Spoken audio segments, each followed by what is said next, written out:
Axum was a prosperous African kingdom that was located on the coast of the Red Sea.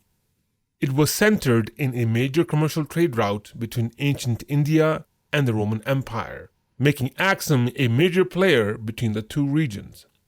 Axum was also the principal provider of African goods to the Roman Empire. These goods were traded at the seaport city of Adulis, a major port on the Red Sea trade route. Axum not only helped shape Africa, but also played an important role in shaping events across the Red Sea in the Arabian Peninsula.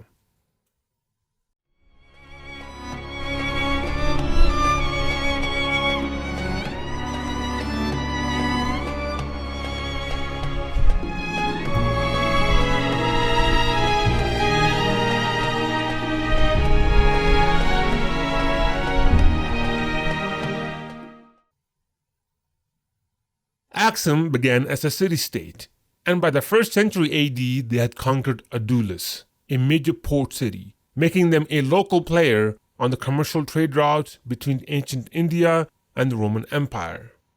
At this time, they began styling themselves into kings, known as Negus in Ge'ez or Najashi in Arabic.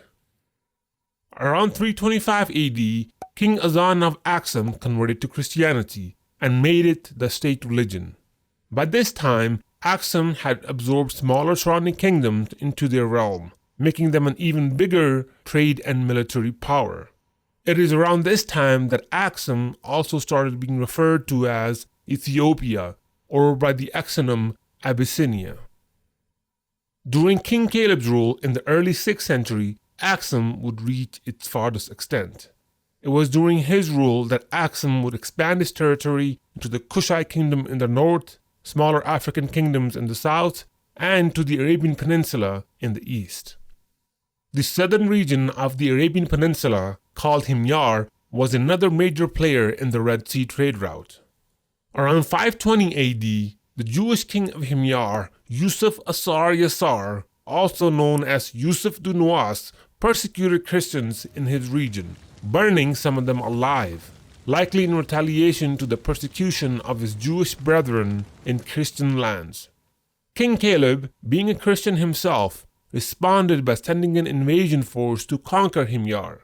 This invasion was supported by the Byzantine Empire, who had long established diplomatic ties with Axum.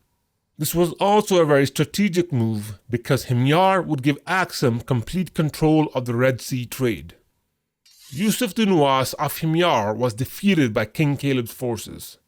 After his defeat, Yusuf committed suicide by riding into the ocean. A local Himyarite Christian was appointed as the viceroy of Himyar by King Caleb. However, 5 years later in 525 AD, this viceroy was killed in a duel by an Axumite general named Abraha, who took control of Himyar and stopped paying tribute to King Caleb in Axum. Angered by this, King Caleb sent an expedition to take back Himyar, but it was defeated by Abraha. Nevertheless, Abraha recognized King Caleb's authority and resumed his payments of tribute. Abraha was a zealous Christian, and he prominently promoted Christianity in Himyar in face of the prevalent Judaism and paganism in Arabia. Despite his efforts to convert the local populace, he had little success. Every year, he saw the pagan Arabs travel to the Kaaba, a holy house in Mecca, for the Hajj pilgrimage. To rival the Kaaba and attract the Arabs, Abraha built a lavish cathedral called Al-Kulais, and then ordered the Arabs to make pilgrimage to his cathedral instead of the Kaaba. The Arabs took offense to this, and a Bedouin Arab snuck into the cathedral and defiled it by defecating inside.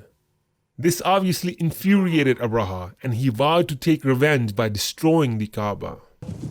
In 570 AD, he gathered a large army that included anywhere from 8 to 20 elephants, including a huge elephant called Mahmud, and he began his march to Mecca.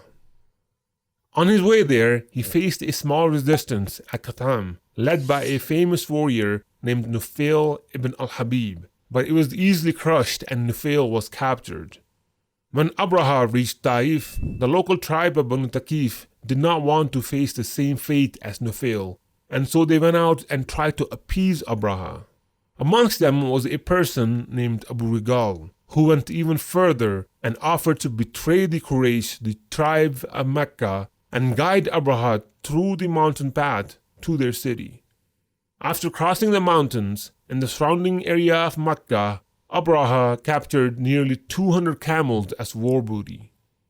He reached Mecca and camped outside the city. This is when Abdul Muttalib, the leader of the Quraysh tribe in Mecca, came to meet him. Abraha received him respectfully and told him, "I have no quarrel with your people. I just want to destroy the Kaaba."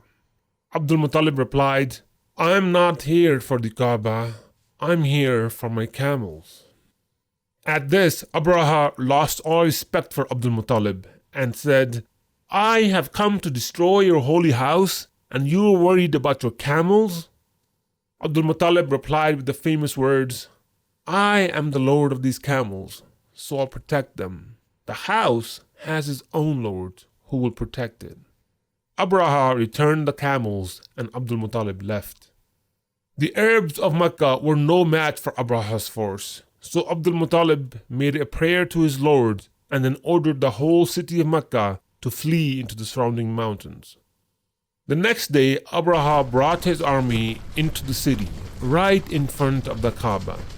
They faced the lead elephant, Mahmud, towards the Kaaba and ordered it to charge. But the elephant refused. They beat him, they whipped him, they even bled him, but the elephant would move in any direction except towards the Kaaba. As they were debating what to do, this is when a huge flock of birds filled the sky and pelted them with stones. Stones that are believed to be from hell itself. As these stones hit any animal or person, their skin would melt and dissolve. Most of Abraha's army was decimated. Abraha himself was also inflicted by the stones, but he did not die right away. He was carried back to Himyar, to his capital of Sana'a, as his skin dissolved along the entire way. He died just as he was about to reach his capital. The holy house of Kaaba was saved by a miracle, and this became a significant event in the history of the Arabs. As the Arabs did not have a calendar yet, they kept track of things through major events such as this. This event became known as the Year of the Elephant. But as this major event was taking place, there was another in the making. As death and destruction befell Abraha's army, there was life growing elsewhere.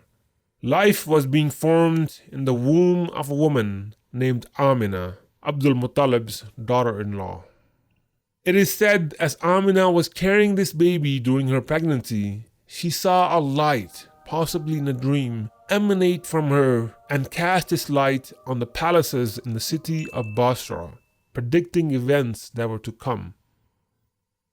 In the year of the elephant, in the lunar month of Rabi al-Awwal, approximately 570 AD, on a Monday at high noon, a slave girl named Tuwayba came running to Abu Lahab, the son of Abdul Muttalib, informing him about the birth of his nephew. Abu Lahab was so elated that he set the slave girl free.